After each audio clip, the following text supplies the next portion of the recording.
Na infância dá seus primeiros passos na profissão que abraçou. É mineiro, mas carioca de corpo e alma. É torcedor do Fluminense, ator de reconhecido talento e seus personagens estão até hoje na memória popular. Em sua ampla bagagem artística, inclui enfatizar a democratização do teatro. É querido por seus colegas e por todos os diretores com quem trabalhou. Ele é o ator Rogério Frois, o meu convidado no perfil de hoje, com quem eu tenho um grande prazer de conversar. Prazer é todo meu, xará. É, isso aí. Aqui é a dinastia dos Rogérios hoje, né?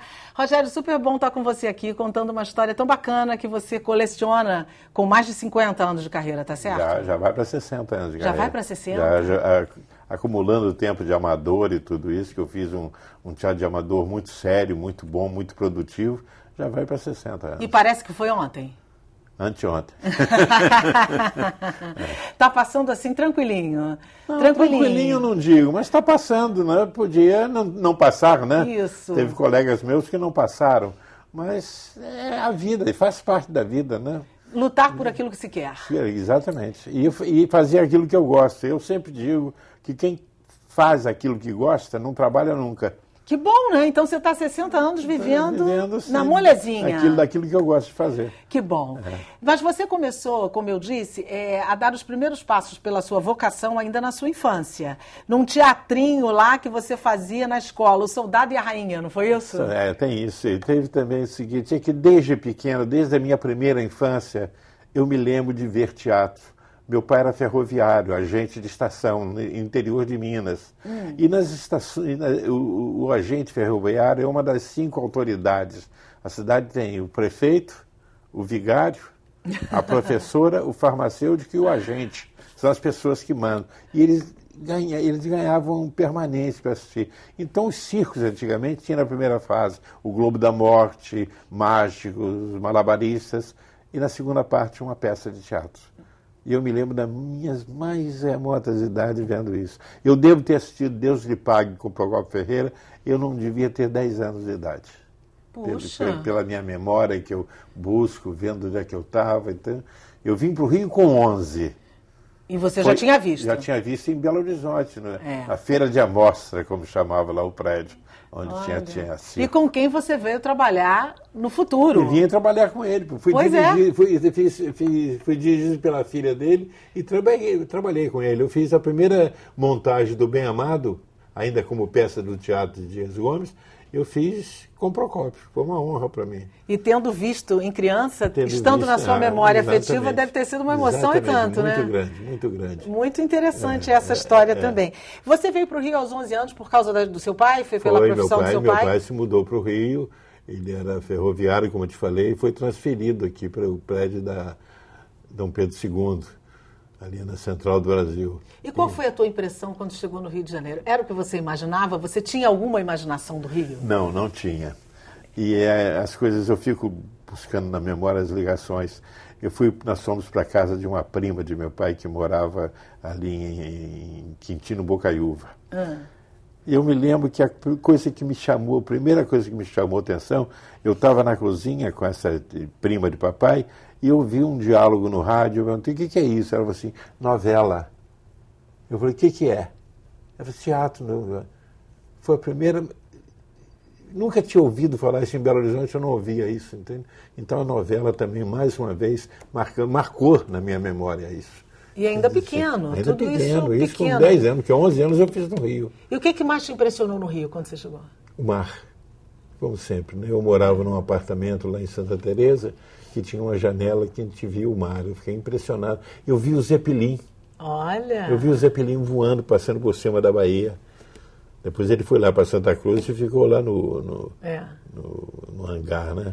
E você aí começou a fazer teatro na Escola de Arte Dramática do Teatro Duzi, que era capitaneada pelo Pascoal Carlos Magno, um grande homem de teatro, a quem o teatro deve muitíssimo, né? Se no Brasil tivesse 5 Pascoais, nós teríamos uma outra cultura no Brasil, porque toda a cidade do Brasil tinha um teatro estudante. Mas antes de eu fazer isso, eu não posso negar, antes de eu ir para o Duzi, um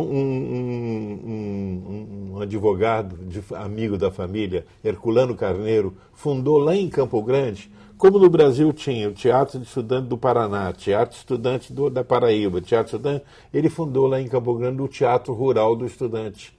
Porque lá, Campo Grande antigamente era zona rural, hoje não é mais. Então ele fundou lá, e foi lá que eu comecei a fazer teatro. Depois ele contratou, com auxílio do Pascoal, diretores que vieram de fora, o Mário de Almeida, o João Bittencourt é dessa época? O João Bittencourt foi lá para dar um curso. Você trabalhou com ele? Eu trabalhei. O primeiro diretor profissional que eu trabalhei foi João Bittencourt. Que sua primeira peça profissional foi com ele? Foi com ele, As Feiticeiras de Salem, né? No Teatro Copacabana Palace, com um tremendo elenco, né? Com Eva Vilma, né? Rodolfo Maia, Oswaldo Loureiro. Só gente de ponta. Só gente de ponta. E eles já eram atores conhecidos naquele momento, naquela altura? Rodolfo Maia já tinha feito As Mãos de Eurídice, né? Olha. Que foi um sucesso, era uma peça com o stand-up comedy da época, né? Ele sozinho em cena. O que foi definitivo para você desejar ser ator e buscar essa profissão? Porque você teve uma outra profissão paralela, você foi bancário, inclusive, né? Eu nem sei se todo mundo sabe dessa história, porque a gente conhece como o grande Rogério Froge da televisão e do teatro. O que te pegou mesmo para fazer teatro? Eu acho que pegou de teatro realmente foi essas mordidas que eu fui mordido na infância, entende? As minhas brincadeiras em casa era montar circo, era eu morando numa cidade, antes de vir para o Rio, morando numa cidadezinha do interior de Minas, falando cidadezinha, você pode achar ruim, Itabirito. Eu me lembro que era uma casa muito grande, tinha um quintal muito grande, e eu fazia uma arena com bambu, com cipó, e ficava ali sozinho brincando de teatro. Como ver isso, Rogério? Eu não sei. Não tem como explicar, não sei, não tem como explicar. E eu brincando de teatro ali sozinho. Eu me lembro que um vizinho nosso falou, amanhã vai ter teatro também lá em casa. Aí eu fui para ver e cheguei lá, o teatro dele e os garotos, era briga de garotos. Eu falei assim, isso não tem nada a ver com o teatro que eu faço. Entende? Quer dizer, eu não sei te explicar de onde veio isso. Seus pais tinham alguma... Não, papai tinha um parentesco com Leopoldo Frois, mas nunca eu não me lembro de frequentar a casa de um de outro, nem conhecia, nem vi Leopoldo Frois em cena. Anos depois eu fui conhecer uma irmã dele. Mas eu não sei explicar para você. Eu acho que realmente, se há uma coisa chamada vocação, chamado interno, foi minha foi queda o seu para o caso. teatro. Foi o seu caso. Depois, logicamente, meu pai faleceu, eu tive que trabalhar, aí uma família conhecida arranjou um emprego num banco, fui trabalhar em banco. Aí, por sorte, veio o Teatro Rural do Estudante, eu comecei a fazer as duas coisas. Mas você parou o teatro para ficar trabalhando no banco? Não, eu fazia o Teatro Rural do Estudante. E tive uma outra sorte. Lá em Campo Grande, a administradora regional de Campo Grande era uma engenheira muito envolvida com teatro, chamada Elza Osborne. Tanto que a lona cultural de Campo Grande chama-se Elza Osborne. Isso. Porque ela deu apoio, escreveu uma peça, O Zé do Pato, que é a história do Zé do Patrocínio, que é uma história maravilhosa. E eu fazia o Francisco de Paulanei, que era um repentista cearense, entende? Improvisador, que era amigo do Zé do Patrocínio.